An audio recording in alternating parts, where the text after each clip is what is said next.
Guys, आज हम आप लोगों के सामने ज्योग्राफी का नेक्स्ट टॉपिक पृथ्वी की गतियाँ मोशंस ऑफ अर्थ लेकर आए हैं। आइए लर्न करते हैं। देखिए, पृथ्वी की गतियाँ। पृथ्वी दो प्रकार की गति करती है, एक घूर्णन या परिभ्रमण, घूर्णन या परिभ्रमण, रोटेशन गति। ये कौन सा मोशन होता है? जैसे हम कोई छल्ला होता है, जैसे मान लीजिए ये बैंगल्स है, इसको अगर हम अपनी धुरी पे नचाएंगे तो वो अपनी धुरी पर ही ऐसे गोल गोल गोल गोल नाचती रहेगी ना।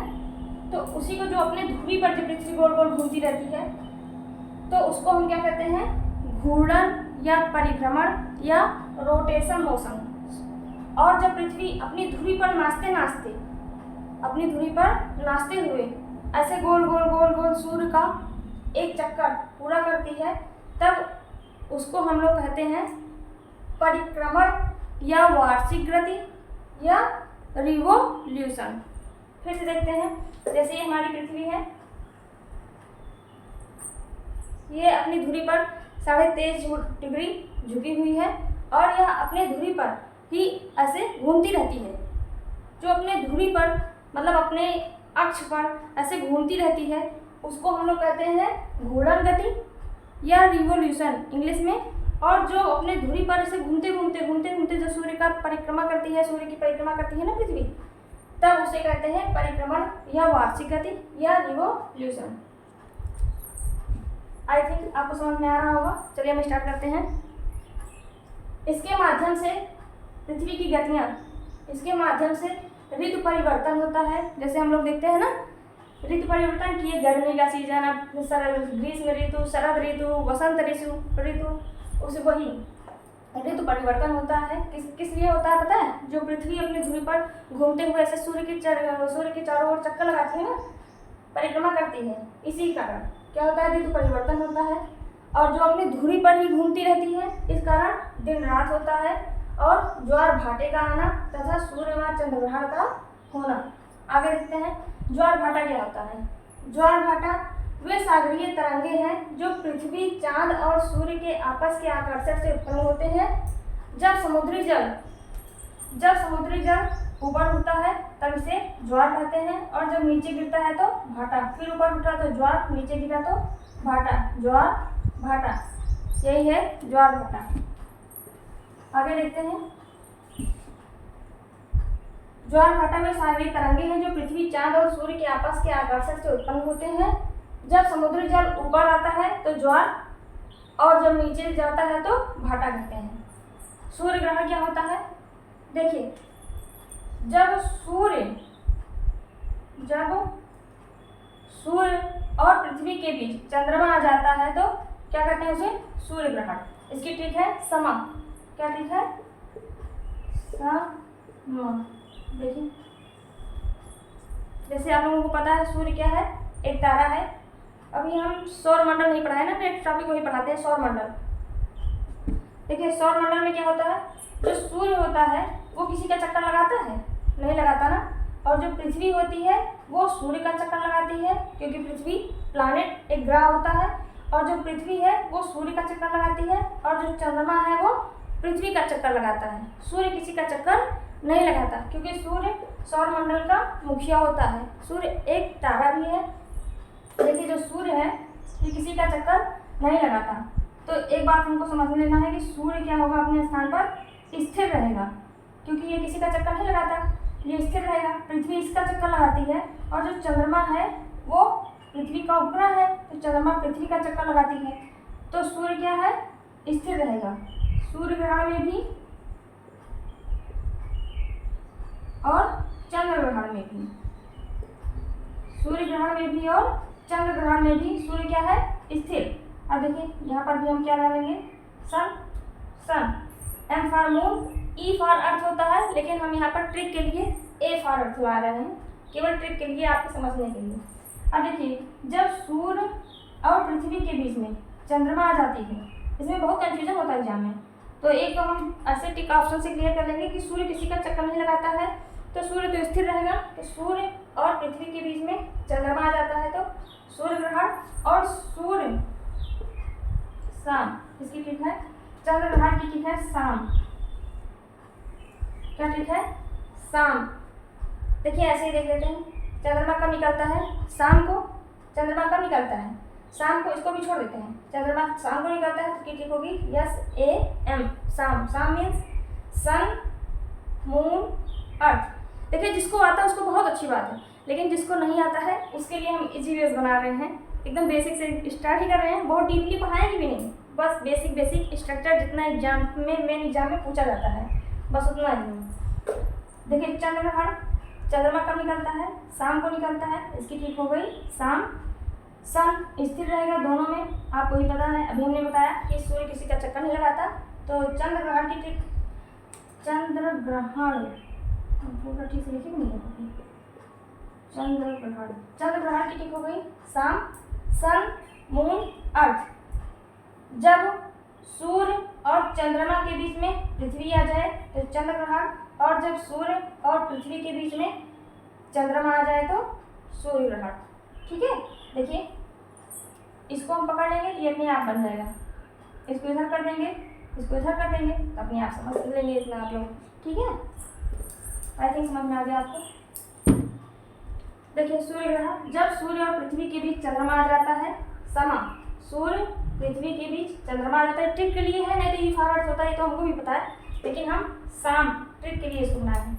और सूर्य ग्रहण अमावस्या को होता है, और इसे हम युति भी कहते हैं, कभी कभी याद आता है जैसे युति, युति किसे कहते हैं, तो युति जब सूर्य और पृथ्वी के बीच चंद्रमा आ जाता है तो उसे ही हम क्या कहते हैं, सूर्य ग्रहण। यही है युति, सूर्य ग्रहण। और चंद्र ग्रहण वियुति, जब सूर्य और चंद्रमा के बीच पृथ्वी आ जाती है तो उसे कहते हैं वियुति, चंद्र ग्रहण।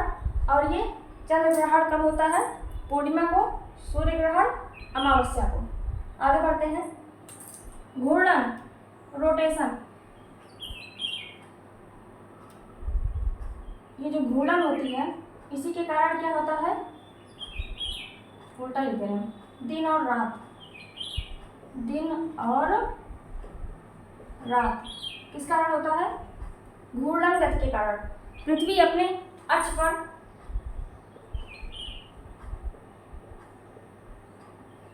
24 घंटे में पृथ्वी अपने धुरी पर एक चक्कर लगा लेती है। कितने घंटे में, 24 घंटे पे, जिसके कारण क्या होता है, दिन और रात। इसी को कहते हैं घूर्णन, परिभ्रमण या रोटेशन। परिक्रमण या वार्षिक गति क्या होती है, इसके कारण दिन रात छोटे बड़े होते हैं, ताप कटिबंध का निर्धारण होता है, ध्रुवों पर 6-6 माह के दिन और रात होते हैं। किसके कारण, परिक्रमण या वार्षिक गति के कारण। इसको हम समझ लेते हैं ये क्या है। देखिए पृथ्वी, ये मान लीजिए सूर्य है, क्या है, सूर्य, और पृथ्वी अंडाकार पथ पर सूर्य का चक्कर लगाती है। कैसे लगाती है, अंडाकार पथ पर, अंडाकार पथ, या कह सकते हैं दीर्घवृत्ताकार। क्या कह सकते हैं, दीर्घवृत्ताकार या अंडाकार पथ पर पृथ्वी सूर्य का चक्कर लगाती है। जो पृथ्वी है वो जब सूर्य का चक्कर लगाती है तो उसकी जो स्थिति होती है, मतलब दूरी, पृथ्वी से सूर्य की दूरी, वो सदैव एक समान नहीं रहती है। देखिए यहाँ पे सर्वाधिक दूरी हो गई, और यहाँ पे कम दूरी हो गई, और यहाँ पे सर्वाधिक दूरी हो गई। देख रहे हैं, समझाने के लिए है ये। पृथ्वी सूर्य का चक्कर लगाती है किस पथ पर, अंडाकार पथ पर, जिसके कारण पृथ्वी और सूर्य की दूरी सदैव एक समान नहीं रहती है। कभी सबसे ज़्यादा दूरी हो जाती है, कभी सबसे कम दूरी हो जाती है। तो जो पृथ्वी और सूर्य के बीच में सबसे ज़्यादा दूरी होती है,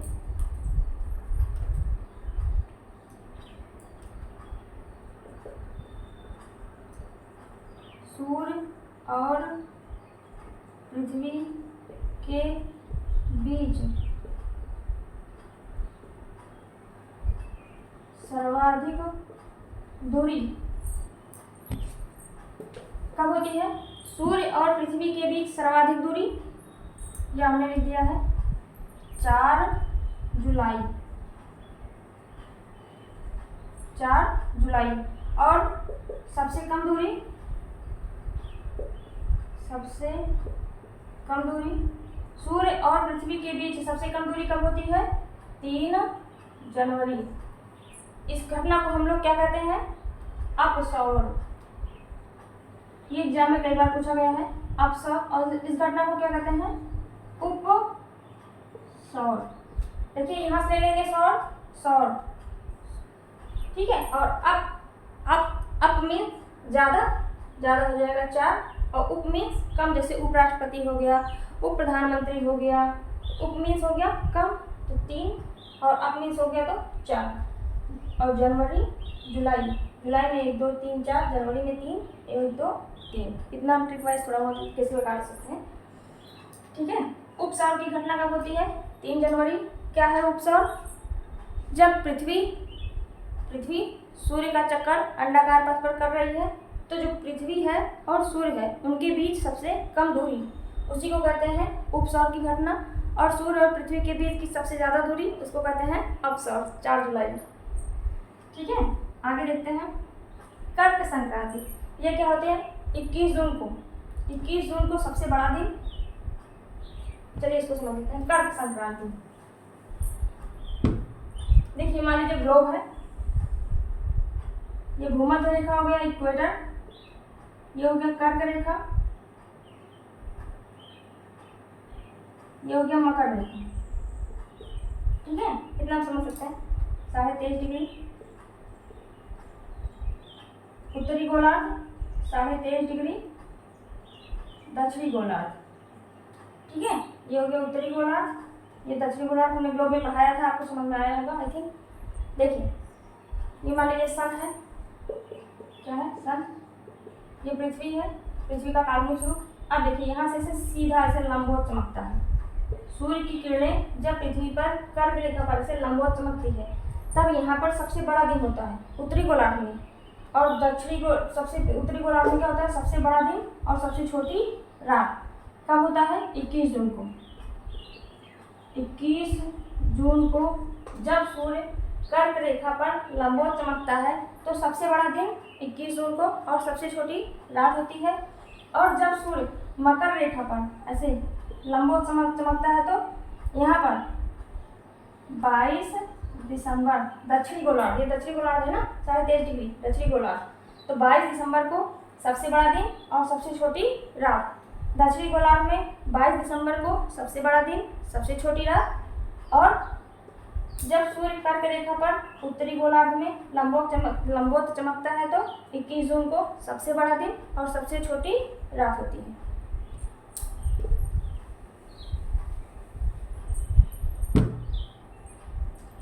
इसे कर्क संक्रांति कहते हैं। जब सूर्य कर्क रेखा पर लंबवत चमकता है, तो उसे कर्क संक्रांति कहते हैं। अब जब सूर्य मकर रेखा पर लंबवत चमकता है, तो उसे मकर संक्रांति कहते हैं। आई थिंक यहाँ पर समझ में आएगा। विषुव, ये विषुव क्या होता है? विषुव 21 मार्च और 23 सितंबर। फिर से देख लेते हैं एक बार। विषुव एक बार से हम वसंत ऋतु भी कह सकते हैं। देखिए विषुव 21 मार्च और 23 सितंबर को क्या होता है? दिन और रात बराबर होते हैं। इस घटना को हम क्या कहते हैं? विषुव कहते हैं। दिन और रात बराबर होता है, दिन और रात बराबर होता है। उसे कब 21 मार्च और 23 सितंबर को दिन रात बराबर होता है, उसी को हम विषुव कहते हैं। सिजगी क्या है? जब सूर्य चंद्रमा और पृथ्वी एक रेखीय स्थिति में आ जाती हैं, तब उसको हम क्या कहते हैं? सिजगी। जब सूर्य चंद्रमा और पृथ्वी एक रेखीय स्थिति में आ जाते हैं, तो उसको हम कहते हैं सिजगी। एक बार फिर से रिवाइज कर लेते हैं। देखिए आप लोग फटाफट देख लीजिए। पृथ्वी की गतियाँ, मौसम, साफ अर्थ। ज़्यादा इंपॉर्टेंट क्वेश्चन क्या है? सूर्य ग्रहण और चंद्र ग्रहण। सूर्य ग्रहण कब होता है?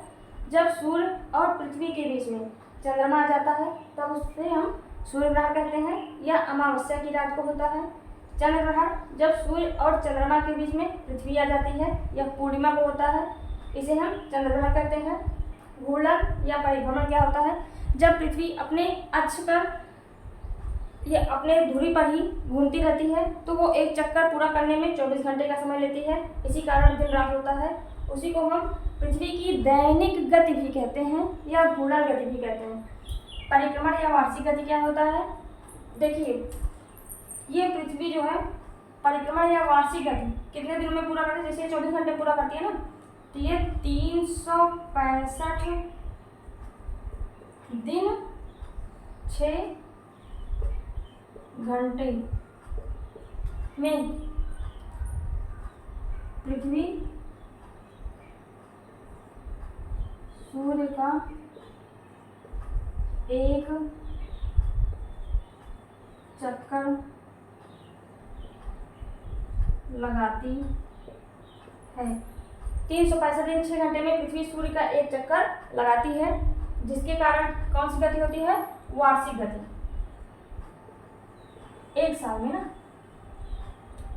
इतने घंटे में पृथ्वी सूर्य का एक चक्कर लगाती है, जिसके कारण कौन सी गति होती है? वार्षिक गति। और जब पृथ्वी अपने अक्ष पर घूमती है तो उसके कारण दैनिक गति। अब देखिए, 365 दिन का एक साल माना जाता है, तो ये जो 6 घंटे बच जाते हैं कितने साल में? 4 साल में। तो 6 चौका 24 घंटे बराबर एक दिन। ये एक दिन बढ़ जाता है, इसीलिए प्रत्येक 4 साल बाद कितने का दिन हो जाता है?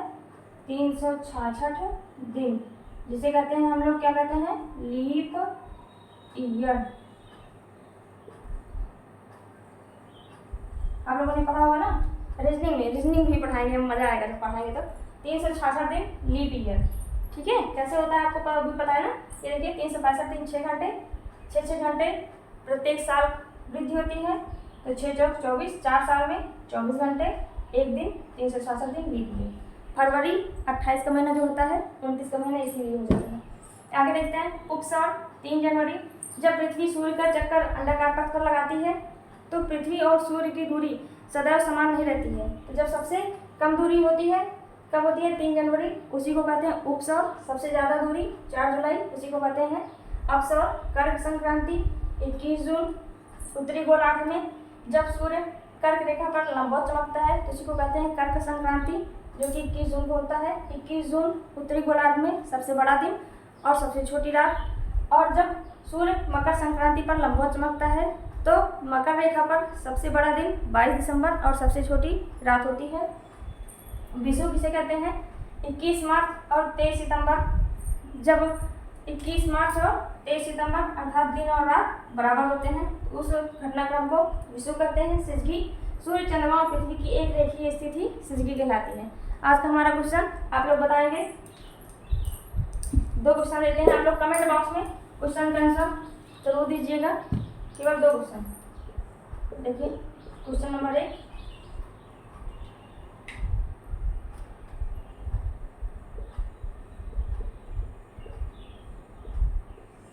सबसे बड़ा दिन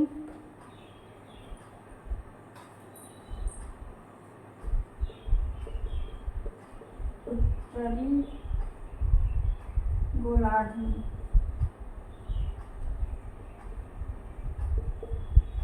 कब होता है? और दूसरा,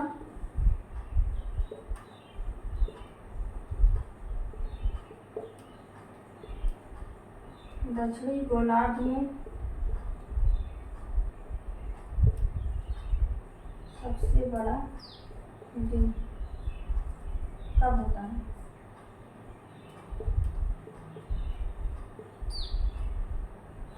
ये 2 क्वेश्चन आप लोग कमेंट करके बताएंगे। Thanks for watching my video. Like, subscribe and share.